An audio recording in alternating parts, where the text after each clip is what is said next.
Hi everyone, welcome back to another video. Today I'm painting this great looking Poxwalker model. I've included some really useful techniques that you can add to your mini painting arsenal. So let's get into the video, and don't forget to like, subscribe and share this video with a friend. Let's get to it. So I've got my model, and the first step is I'm going to grab some black primer. The reason I'm using a black primer over other colors is because I want to use it in the following steps to map out and create shadows on the model. So having that black base beneath the paint is going to go on top. It's going to help create those shadows. Now the airbrush makes these steps a lot easier, but don't let that put you off if you don't have an airbrush. I'm only using it to get down some base colors. And then everything else will be brush only.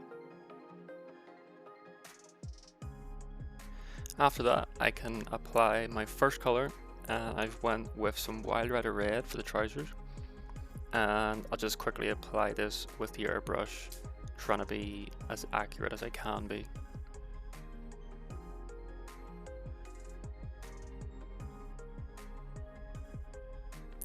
So starting off with the skin, the first color that I've used is a base layer of Bugman's Glow, and this will be the deepest skin color that I use, and then I'll be moving on to two other highlight colors just to bring up the brightness.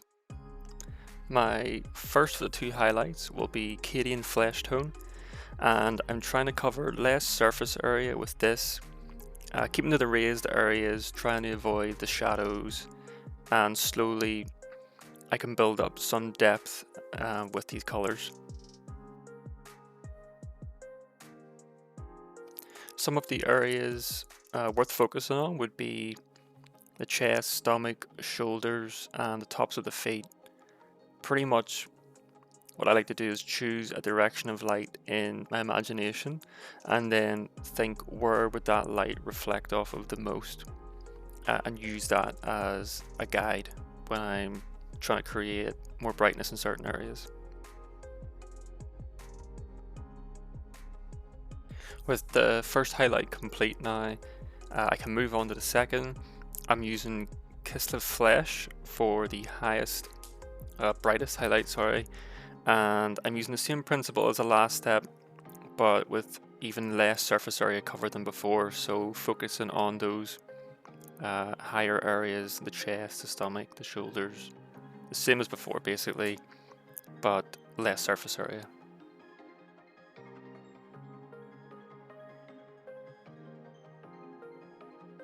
And with these steps completed now, the airbrush can be set to one side. It's done now for good, and I can begin to really play around with some more fun techniques and bring this guy to life. Now on to the next step. This is going to be all about creating bruising and that decay effect on the skin. It will add a lot of detail, and if you do it correctly, you can achieve a really nice transition and you'll get a very professional finish. So the first element to this mix is Glaze Medium, and then with that I'm going to create two colors that complement each other quite well. I'm going to go with purple and like a lime green. And I'm going to add plenty of this Glaze Medium into the mix because I want this to be very thin, and the goal is really to be looking for it to be almost transparent. And even if you have to, you can add some water into the mix as well, just to make it that extra bit thin. So I've got my mixes, and I just also have some water here. Which is very important when you're applying these colors, so make sure you have clean water off to the side. So the application now and the technique behind this application, put it into the shadows, into the little boil areas and things like that. Once I've applied it, I'm going to wash off my brush, and with some of the moisture just left on the brush, I'll just dab it off on a paper towel, keep some of the moisture on the brush, and then go over those areas again. And that moisture will help thin down the paint a lot and remove a lot of the strength out of it, and just work at it until you get a more of a blended feel, and you won't get those hard lines on the edges or anything like that.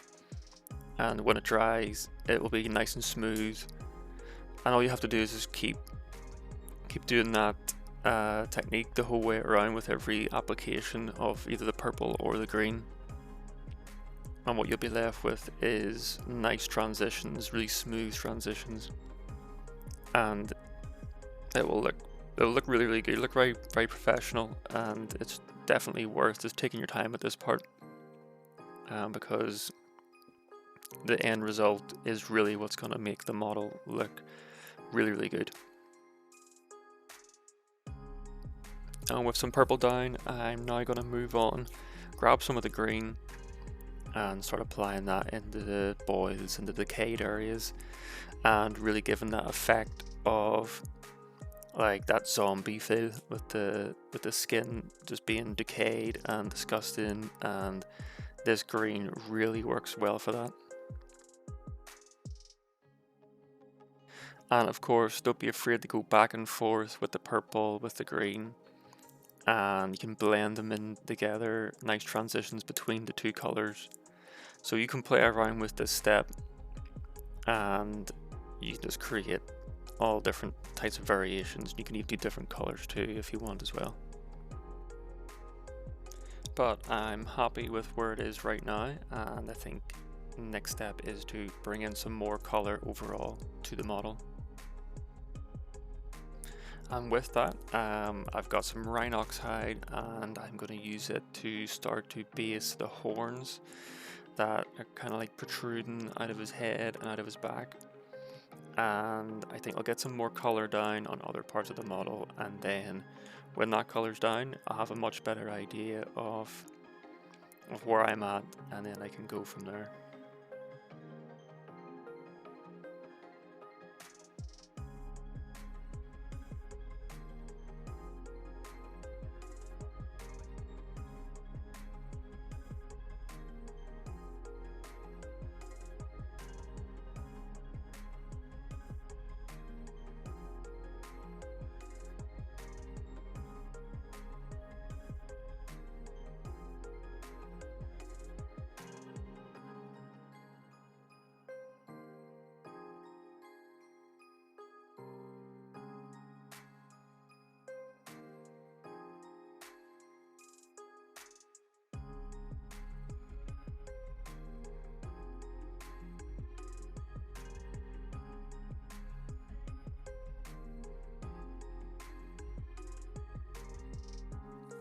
Okay, so the next step is to start building some color, and I'm going to start using some opaque colors now. So we've done the glazes, the washes, etc. Well, the previous steps, and I want to bring in some color now on top of these boils. So I've mixed a similar color, the lime green that I made in the wash. It's the same consistency but without all the extra water, the Glaze Medium, and I'm just going to go around and highlight all these individual boils everywhere I can find them, and start bringing in some good color into the model.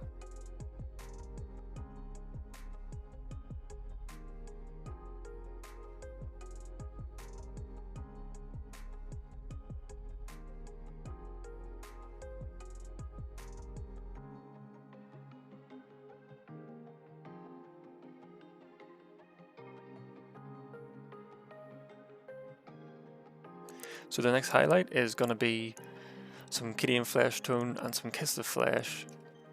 A very simple highlight, quite minimal. And do a little bit on the face and just the general areas of skin that have not been as affected by the green and the purple wash. So I'm just taking my time going around, trying to find certain spots, the highest places. So it's the nose, the cheeks, like here in the chest. So I'm just doing a very thin amount of dots and highlight, and I'll just keep going around the model and finding little small places, and you're just building up the detail here. So even though it seems insignificant, when you've finished and you've done all of these different stages of detail that will all add up, and when it's all complete, you will be rewarded for the time spent doing those different stages of detail.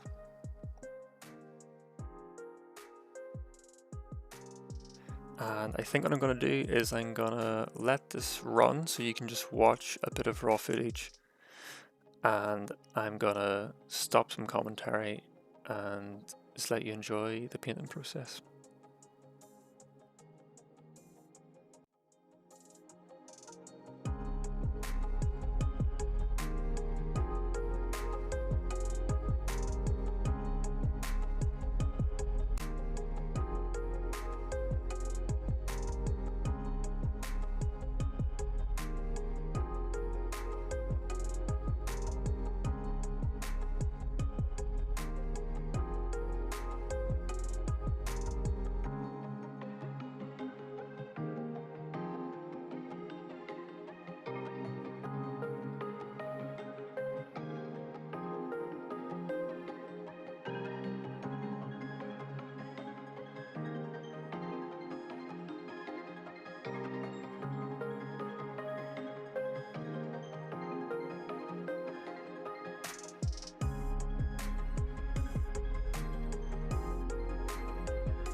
Okay, on to the next important stage, and I'm going to do a small oil wash.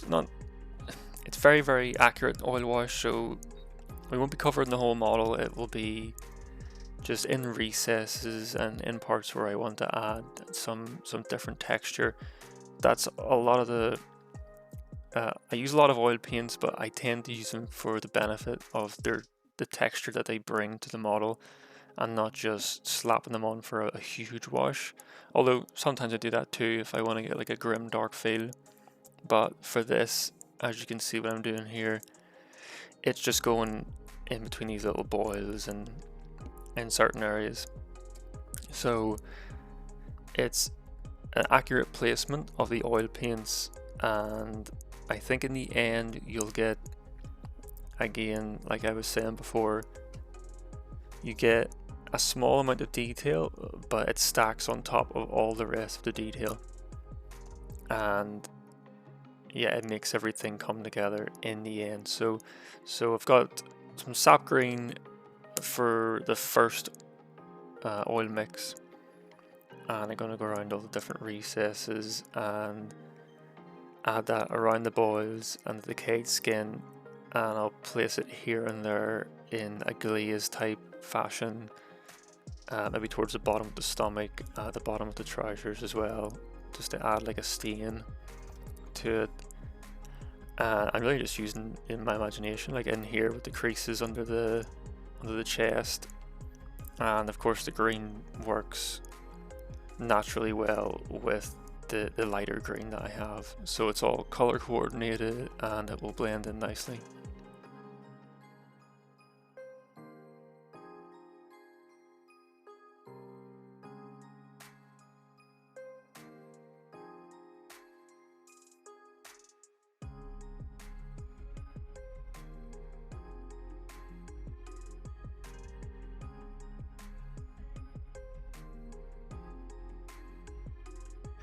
And my next oil wash is going to be a 50-50 mix of burnt umber and ivory black.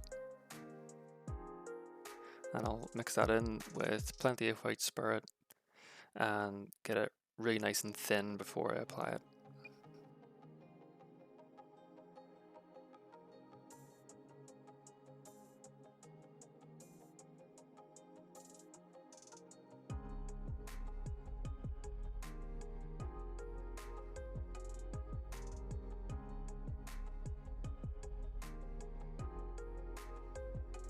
And once I've got that mixed up and it's the right consistency, I can start to apply it to the model. And here I'm working on the little trousers and the weapon, so I'm just adding in, much like you would with Nuln Oil or something like that. So it's really going in the recesses and just adding a little bit of depth and a little bit of shadow, and it helps all those like pockets and things like that stand out nicely.